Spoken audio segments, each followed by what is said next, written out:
अब आपको हम लिए चलते हैं सौरभ वक्तानिया, हमारे संवाददाता मन्नत से इस वक्त हमारे साथ जुड़ रहे हैं। सौरभ, जाहिर सी बात है आज का जो दिन है हलचल भरा रहा है और जिस जगह पर आप खड़े हैं सबकी नजरें वहां पर टिकी हुई थी। वहां से अभी कोई जानकारी, क्या शाहरुख या फिर उनके परिवार का कोई सदस्य घर से बाहर निकला या कोई अंदर गया?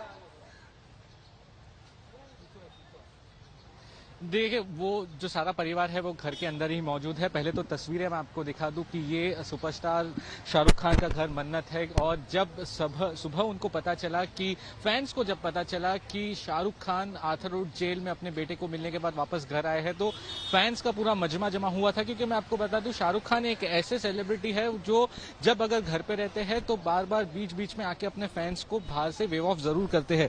सबसे बड़ी बात, जो इस पूरे मामले के जो इन्वेस्टिगेटिंग ऑफिसर है, जो इन्वेस्टिगेटिंग की बात करें तो वीवी सिंह, जो पूरा ये क्रूज ड्रग बस्ट केस है उस पूरे मामले के जो इन्वेस्टिगेटिंग ऑफिसर है वो खुद आज फील्ड पर निकले। वो अपनी पूरी टीम के साथ सबसे पहले तो अनन्या पांडे के घर पे गए। वहां पर उन्होंने उनको समन्स दिया। देखिए, आर्यन खान के चैट्स में अनन्या पांडे का नाम सामने आया है। वीवीएस सिंह ने जब हमसे बात की तो उन्होंने साफ तौर पर एक चीज कहा कि देखिए, Ananya Pandey as an accused नहीं है, वो कोई कल्प्रिट नहीं है, उनका नाम इन्वेस्टिगेशन में सामने आया है तो हम उनको क्वेश्चनिंग के लिए बुला रहे हैं और उनसे क्वेश्चनिंग करके हमें आगे की जानकारी मिलेगी। वही टीम वहां से अनन्या पांडे के घर से निकलकर मन्नत आती है और मन्नत के पास आकर उनके पास एक नोटिस रहता है। नोटिस उन्होंने एसआरके की जो मैनेजर पूजा है, देखिए पूजा को हमेशा हमने देखा है कोर्ट के हियरिंग केस में, जब भी आर्यन खान का कोर्ट का हियरिंग कोई भी केस होता है तो पूजा वहां पर जो उनकी मैनेजर है वो मौजूद होती है। तो पूजा को उन्होंने नोटिस दिया है। नोटिस में अभी उनको क्या जानकारी चाहिए? उनको कुछ डॉक्यूमेंट चाहिए जो कि आर्यन खान से रिलेटेड है। क्या है वो डॉक्यूमेंट्स? यानी कि क्या एजुकेशनल डॉक्यूमेंट्स है, क्या एजुकेशनल सर्टिफिकेट्स है, क्या आर्यन खान की कोई मेडिकल हिस्ट्री है। तो ये सारे दस्तावेज एनसीबी ने मांगे हैं। देखिए, एनसीबी की कार्रवाई के बाद एनसीबी को इस पूरे मामले में चार्जशीट भी दायर करनी है। तो ये सारे दस्तावेज उस चार्जशीट का हिस्सा होते हैं।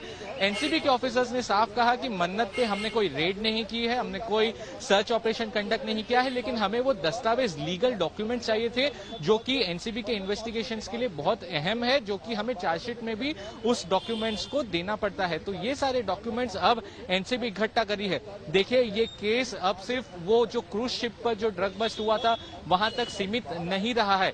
अब ये केस और आगे निकल गया है क्योंकि अब एनसीबी के पास कई सारे व्हाट्सएप चैट्स मौजूद है।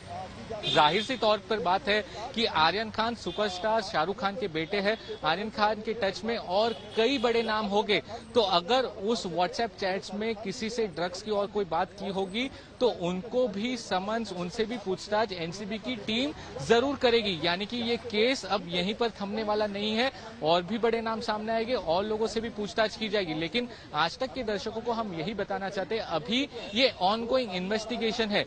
अनन्या पांडे को भी अगर आज एनसीबी ने बुलाया है तो एज एन अक्यूज नहीं बुलाया है, एज एन कल्प्रिट नहीं बुलाया है। जो ऑनगोइंग इन्वेस्टिगेशन है उनमें उनका नाम सामने आया है। तो एनसीबी ने, आपको बता दूं कि एक प्रॉपर जो है एक लिस्ट, क्वेश्चन की लिस्ट बनाई हुई है। वो सारे क्वेश्चंस जो है वो अनन्या पांडे से पूछे जाएंगे कि ये व्हाट्सएप चैट्स में ये सब चीजें सामने आई है, ये सारे कोई आरोपी है, क्या आप उनको जानते हैं, ये व्हाट्सएप चैट्स में आपने ये बातें रखी है तो आपका इस पर क्या कहना है। अब सबसे महत्वपूर्ण बात है, देखिए वो कोई अक्यूज तो है नहीं कि जब उनको बुलाया गया है तब उनको हाजिर रहना है। आज अगर उनको नहीं आना है तो वो एनसीबी से कोई और डेट लेकर बाद में फिर से पूछताछ के लिए हाजिर हो सकती है। वो और कोई डेट ले सकती है या कुछ और समय मांग सकती है। लेकिन एक बात तो जाहिर है, आज नहीं तो कल उनको कभी ना कभी एनसीबी के सामने हाजिर होना ही पड़ेगा। अपने जो जवाब है उनको प्रिपेयर करना पड़ेगा। उनकी लीगल टीम से बात कर एनसीबी के सामने हाजिर होकर जो भी सवाल एनसीबी दागेगी उन सारे सवालों का जवाब उनको देना ही होगा। बिल्कुल सौरभ, आप बने रहे हमारे साथ, आपसे और हम जानकारी लेंगे। और इस बीच आइए आपको हम सुनाते हैं, जब एनसीबी टीम के जो अधिकारी हैं, इन्वेस्टिगेटिंग जो ऑफिसर हैं, वो जब मन्नत से निकले तो हमारे संवाददाता सौरभ ने उनसे कुछ सवाल किए। क्या जवाब दिया उन्होंने, सुनिए। जिस तरीके से सम्मान की बात सामने आई कि 2 बजे अनन्या को भेजा है। इन्वेस्टिगेशन है, इन्वेस्टिगेशन में क्वेश्चनिंग के लिए लोगों को बुलाया जाता है। इसका ये मतलब नहीं कि वो कल्प्रिट हैं या वो ही इन्वॉल्वमेंट है। तो यहाँ पर मन्नत में क्वेश्चनिंग में विटनेसेस को भी बुलाया जाता है, क्वेश्चनिंग में सस्पेक्ट्स को भी बुलाया जाता है। जिस तरीके से सम्मान की बात सामने आई कि 2 बजे अनन्या को भेजा है। इन्वेस्टिगेशन है, इन्वेस्टिगेशन में क्वेश्चनिंग के लिए लोगों को बुलाया जाता है। इसका ये मतलब नहीं कि वो कल्प्रिट हैं या वो ही इन्वॉल्वमेंट है। तो यहाँ पर मन्नत में क्वेश्चनिंग में विटनेसेस को भी बुलाया जाता है, क्वेश्चनिंग में सस्पेक्ट्स को भी बुलाया जाता है।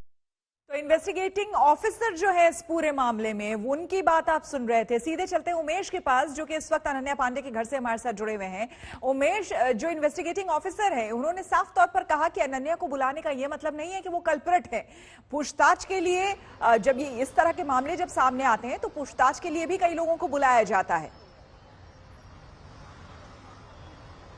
जी बिल्कुल, और उन्हें पूछताछ के लिए ही बुलाया जाता है। जैसे कि एनसीबी के बीबी सिंह ने कहा कि सिर्फ पूछताछ के लिए बुलाया गया है, ना कि वो कोई आरोपी है। बिल्कुल सही कहा उन्होंने, और वही हम लगातार दर्शकों को भी बता रहे हैं कि अनन्या पांडे से सिर्फ पूछताछ के लिए उन्हें बुलाया जा रहा है, वो किसी तरह की कोई आरोपी नहीं है। लेकिन जहां तक बात हो एनसीबी दफ्तर अनन्या पांडे के पहुंचने की, तो अब तक अनन्या पांडे यहां से अपने घर से एनसीबी दफ्तर के लिए नहीं निकली, अभी अपने घर पर ही है।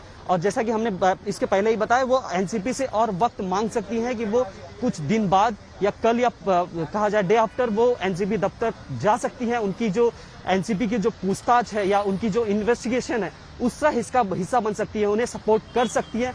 तो आज अनन्या पांडे पहुंचे या 1-2 दिन बाद पहुंचे, कोई बड़ी बात नहीं है। लेकिन हाँ, उन्हें एनसीबी के सवालों के जवाब देने पड़ेंगे, आज नहीं तो कल वो उन्हें एनसीबी के सामने पेश होना पड़ेगा। और एनसीबी के जो सवालों के गट्ठर है, जो बंडल्स है, उनके सवालों के जवाब एनसीबी अनन्या पांडे को देने होंगे।